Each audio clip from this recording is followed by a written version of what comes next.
Hello students, today I will teach matrices class 12 NCERT।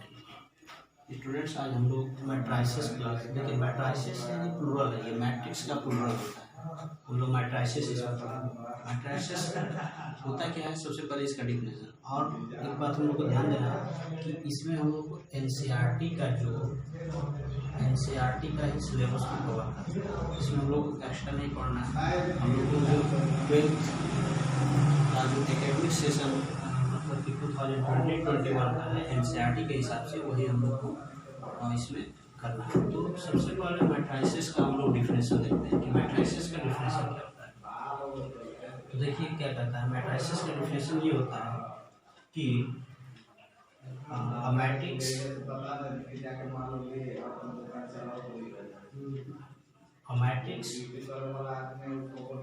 an order rectangular and array।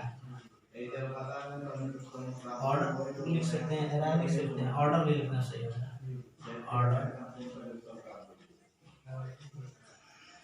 Order rectangular array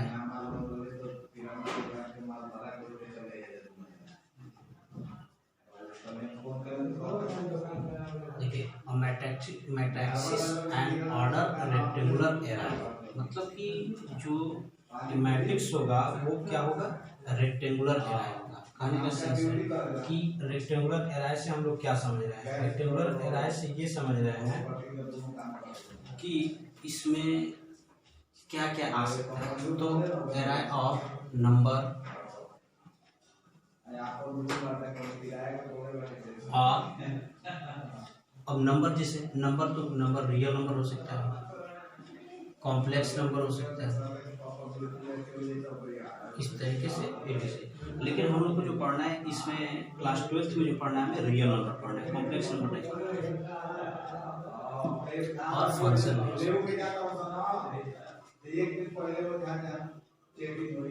got it. अब देखिए इसका कहने का मतलब क्या है कि जो मैट्रिक्स है उसे हम इस तरीके से एक बॉक्स में दिखाते हैं, इसका रिप्रेजेंटेशन उसमें A B C D E F G H I इस तरीके से हम लोग मैट्रिक्स को दिखाते हैं। सपोज दैट मैं A = इसको मान, तब इसमें जो बात ध्यान देने वाली होती है कि जो ये वाली लाइन होती है, इधर वाली लाइन, इसको हम लोग कहते हैं कॉलम, और जो ये लाइन होती है इसे हम लोग कहते हैं रो, ठीक, यानी कि रो। तो इसको हम लिखते हैं M × N, वेयर M क्या है, M यहाँ पे रो कॉलम का काम कर रहा है, रो × कॉलम, ये रो, और N क्या है, कॉलम। तो ये वाला जो है ये आपको दिखा दे रहा है, ये है आपका कॉलम, इसे कॉलम बोलेंगे, ये वाला पूरा ये कॉलम, ये कॉलम, ये कॉलम, और ये जो होता है इसको रो बोलते हैं, इसको रो बोलते हैं। तो देखिए ये कितने का है, किस ऑर्डर का, ऑर्डर देखिए ऑर्डर लिखा है, ऑर्डर मतलब क्या कि किस ऑर्डर का है, यानी कितने रो और कॉलम का है। तो ये 3 × 3 रो और कॉलम का है, ठीक है। रेक्टेंगुलर एराई मतलब कि जो ये रेक्टेंगुलर में रखा गया है उसे कहते हैं रेक्टेंगुलर एराई। तो इस तरीके से हमारा जो मैट्रिक्स होता है इसको इस तरीके से डिनोट किया जाता है। हो सकता है ऐसे भी हो जाए 1 2 3 4, तो इसे क्या कहेंगे, इसे 2 × 2 ऑर्डर का मैट्रिक्स कहेंगे, ठीक। ये 2 × 2 ऑर्डर का मैट्रिक्स है। अब इसका जो जनरल ऑर्डर होता है, हो सकता है कुछ ऐसे भी हो जाए 1 2 3। तो अब देखिए इसमें रो × कॉलम, कितने रो है, 1 रो है, और कॉलम कितने 3 है, तो 1 × 3 कॉलम, ठीक है। जो अब इसको जनरल वे में कैसे लिखते हैं, इस चीज को समझिए जाए। तो इसको जनरल वे में लिखने के लिए हम A11 A12 ... AIJ ... AM ठीक है, M1 लिख दो। इसी तरह से dot dot dot M1 N2 dot dot आगे तक, यानी कि इसको जनरल वे में हम लोग इस तरीके से लिख सकते हैं। इसको जनरल वे में ऐसे लिखते हैं। फिर से मैं दिखा रहा हूँ आपको कैसे इसको लिखते हैं जनरल वे में। ये सही से नहीं है, फिर से मैं इसको सही से दोबारा लिख कर इसको हटाकर दोबारा लिखकर बता रहा हूँ कि मैट्रिसेस को जनरल वे में कैसे लिखते हैं।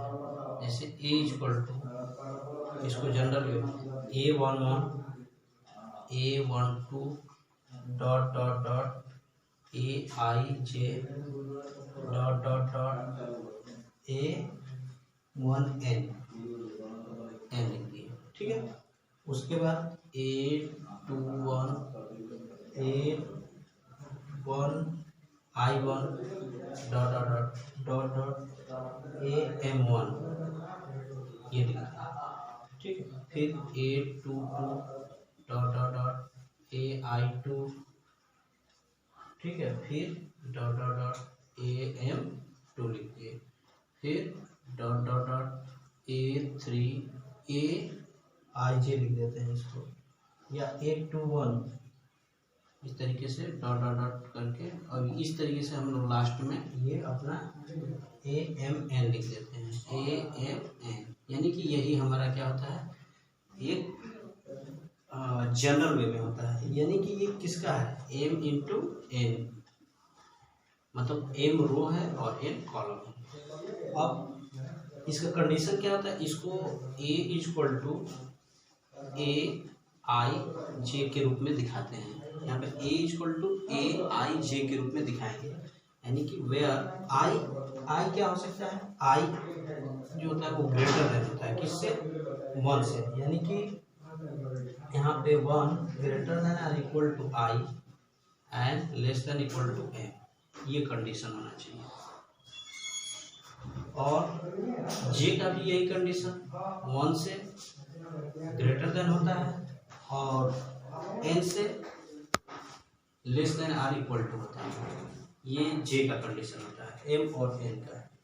और IJ जो होता है, I कॉमा J क्या होता है, ये आपका नेचुरल नंबर से बिलोंग करता है, नेचुरल नंबर से बिलोंग करता है। बट ये हमारा पूरा मैट्रिसेस का डिफिनेशन है। इस तरीके से हम लोग पूरा मैट्रिसेस को जानते हैं। गॉट इट, ठीक है। अब हम लोग इसके बाद देखेंगे आगे कितने टाइप्स के मैट्रिसेस होते हैं। इसको रब करते हैं, उसके बाद देखेंगे कितने टाइप्स का मैट्रिसेस होता है।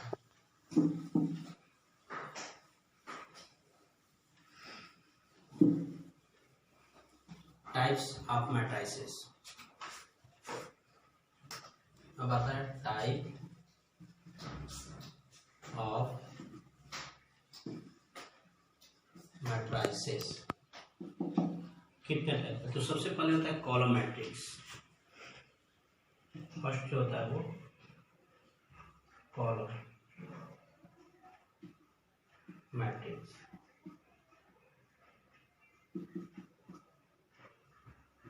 देखिए इसके नाम से ही पता चलता है कॉलम मैट्रिक्स क्या होता है, जिसमें ओनली 1 कॉलम। देखिए 1 2 3, इसमें कितने कॉलम, 1 कॉलम है, तो इसे कॉलम मैट्रिक्स कहेंगे। मतलब a matrix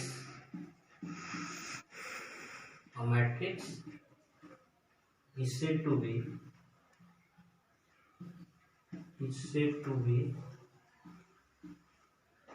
a column matrix. A matrix is said to be a column matrix if it has only one column, only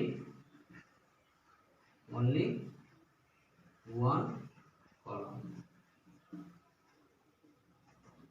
A matrix is said to be a column matrix if it has only one column. तो इसे इस तरीके का जो matrix होगा उसे column matrix कहेंगे। Second आता है रो मैट्रिक्स।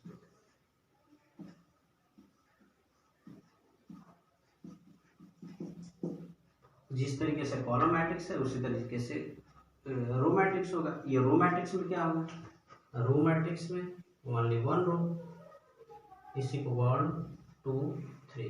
देखिए इसमें कॉमा इस तरह से हम नहीं लिख सकते हैं, इस तरह से लिखेंगे तो कोई और मतलब हो जाएगा, इसलिए कॉमा नहीं लगाते हैं, सिर्फ इस तरीके से 1 2 3 लिखते हैं। तो अब इसका क्या हो जाएगा, matrix is said to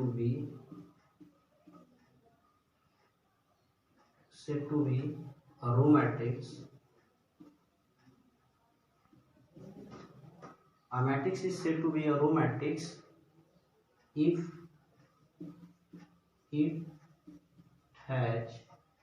it has only one row, only one row, मतलब कि जिसमें केवल एक रो हो। कॉलम से मतलब नहीं है, सिर्फ रो से मतलब है, उसे क्या कहेंगे, रो मैट्रिक्स। तो इस तरीके से हम लोग कॉलम मैट्रिक्स देख लिया, रो मैट्रिक्स। अब नेक्स्ट जो मैट्रिक्स आता है उसे हम लोग कहते हैं स्क्वायर मैट्रिक्स। तीसरा आता है स्क्वायर मैट्रिक्स। स्क्वायर मैट्रिक्स देखिए इसके नाम से, यानी कि इसमें नंबर ऑफ रो और कॉलम दोनों इक्वल होना चाहिए, वही स्क्वायर मैट्रिक्स होता है। कैसे, अगर मैं इसको लिखूं 1 2 3 4, ये क्या है, स्क्वायर मैट्रिक्स है। क्यों, क्योंकि ये 2 इंटू 2 ऑर्डर का मैट्रिक्स है, तो इसीलिए इसे स्क्वायर मैट्रिक्स कहेंगे। हम लिख सकते हैं क्या है इसका definition, a matrix has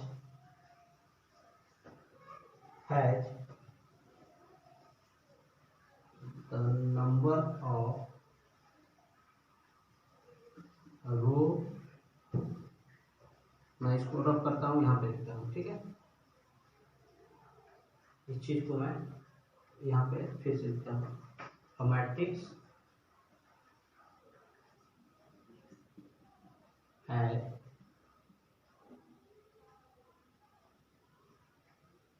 number of row and column same is called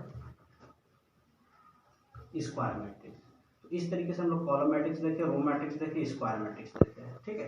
ये जरूरी नहीं है, ये ऐसे भी हो सकता है 1 2 3 4 5 6 7 8 9, ये क्या हो जाएगा आपका, ये 3 इंटू 3 रो और कॉलम है, इसीलिए ये क्या बन जाएगा आपका 3 इंटू 3 का स्क्वायर मैट्रिक्स हो जाएगा। Got it.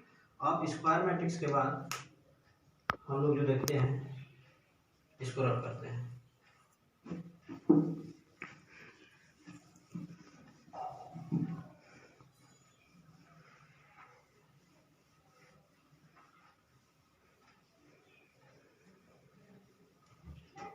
हम बस इसका इंट्रोडक्शन है, आगे हम लोग और देखेंगे। अब स्क्वायर मैट्रिक्स के बाद अब जो हम लोग का नेक्स्ट आता है वो होता है डायगोनल मैट्रिक्स। ये इंपॉर्टेंट मैट्रिक्स है। डायगोनल मैट्रिक्स क्या होता है,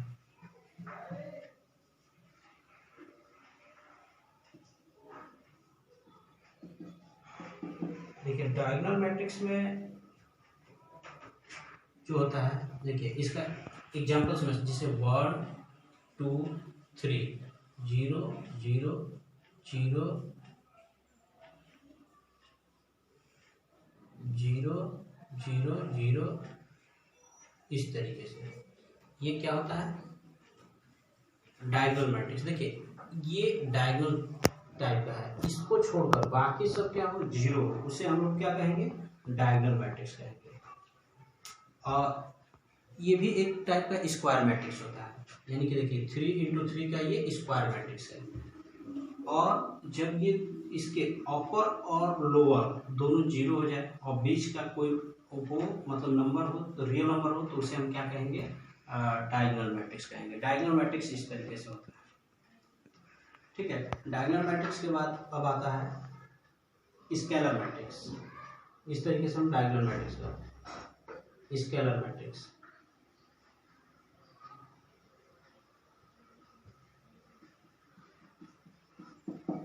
देखिए स्केलर मैट्रिक्स क्या होता है, अब डायगोनल मैट्रिक्स ऐसे just like scalar matrix is said to be diagonal matrix, but इसमें हम लोगों ने देखा, इसमें देखिए 1 1 1 0 0 0 0 0, इसको भी देखिए एक यहाँ पे 0, अब देख लीजिए ये भी डायगोनल मैट्रिक्स है, बट ये क्या है, इक्वल है। जब इक्वल हो जाता है डायगोनल, जब इक्वल हो जाता है तो हम इसको स्केलर मैट्रिक्स कहेंगे। ये भी एक टाइप का डायगोनल मैट्रिक्स है, बट ये क्या है, सेम है। तो सेम होने की वजह से हम लोग क्या कर दिए, स्केलर मैट्रिक्स। ये भी देखिए एक स्क्वायर मैट्रिक्स है, और स्क्वायर मैट्रिक्स के साथ साथ क्या है, ये डायगोनल मैट्रिक्स है। और डायगोनल मैट्रिक्स क्यों कहा गया, क्योंकि इसका अपर और लोअर वाला 0 है और बाकी ये 1 1 है, यानी सेम हो गया, तो इसीलिए स्केलर मैट्रिक्स हो गया। और इसको हम स्केलर मैट्रिक्स नहीं कह सकते हैं, यही दोनों में डिफरेंस होता है। उसके बाद आता है आइडेंटिटी मैट्रिक्स।